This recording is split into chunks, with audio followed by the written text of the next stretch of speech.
Bonjour à tous. Alors, vous avez toujours rêvé d'avoir un SSD externe pour pas cher. Eh bien, je vais vous montrer comment faire. Parce qu'en général, un boîtier externe SSD que vous achetez déjà monté, il faut compter à peu près une cinquantaine d'euros, 60 ou plus. Ici, je vais vous trouver une solution pour moins de 40 euros à peu près, hein. Les prix fluctuent, mais entre 30 et 40 euros, vous pouvez avoir un SSD externe pour 250 Go. Voilà, donc ici on va tester le Sabrent boîtier USB 3.0 UC-U430 avec un SSD de la marque PI de 250 Go.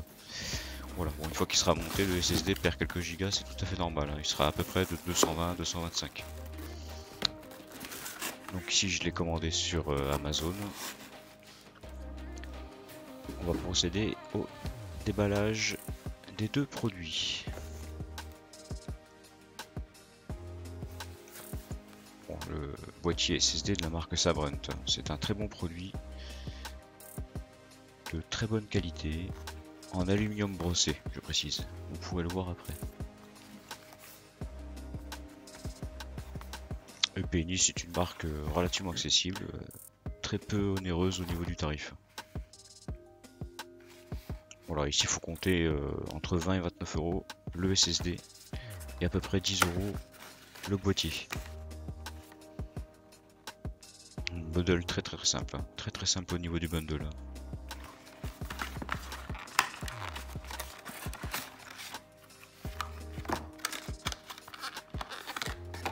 Voilà, très simple. Et Payoneer est une marque de relative très bonne qualité.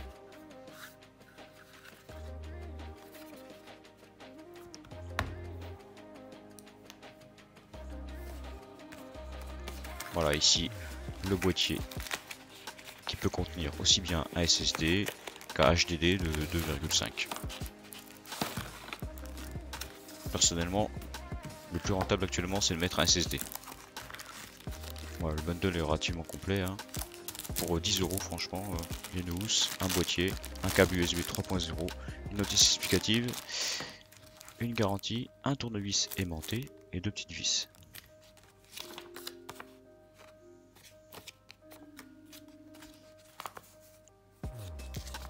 Donc sans plus de détails, je vais procéder au montage. Ensuite, nous allons faire quelques tests logiciels. Et ensuite, je ferai un petit bench et vous aurez une comparaison entre un M2, ce boîtier équipé d'un SSD, un SSD interne et un HDD classique interne.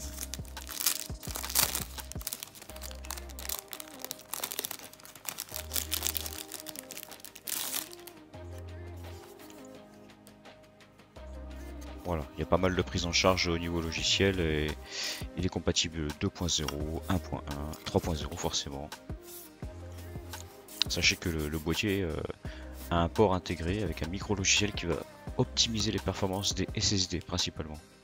Ce qui fait que vous aurez quasiment le même débit avec ce boîtier externe qu'un SSD interne. Pas un M2 ni un HDD mais un SSD interne. Voilà, oui c'est très simple. Bon après il faudra juste se montrer un petit peu plus habile pour le montage. Il y a la mousse de renfort pour éviter que le SSD se balade à l'intérieur du boîtier.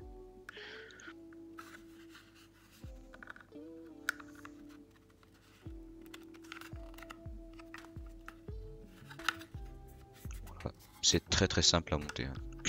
Très simple.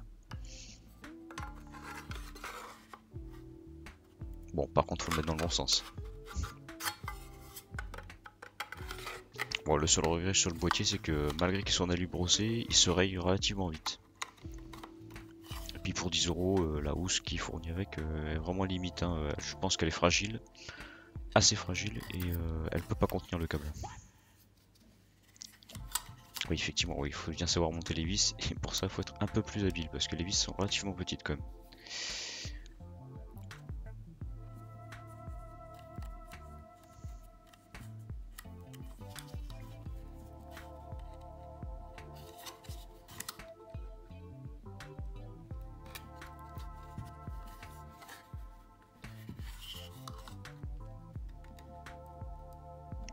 Finalement, on arrive à le monter.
Voilà, quelques petits soucis pour le monter sous Windows, mais je vous ai expliqué comment faire, vous avez bien suivi.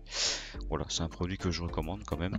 Rien à dire au niveau des performances, au niveau de l'installation. Voilà, et pour ce prix, une quarantaine d'euros, vous avez un SSD qui vaut beaucoup moins cher qu'un SSD externe déjà monté. Vous aurez tous les liens dans la description concernant ce produit, le SSD et bien sûr le boîtier Sabrent, qui est une très bonne marque, une marque américaine. Voilà, excellente fin de journée à tous et n'oubliez pas de souscrire si vous voulez voir la suite.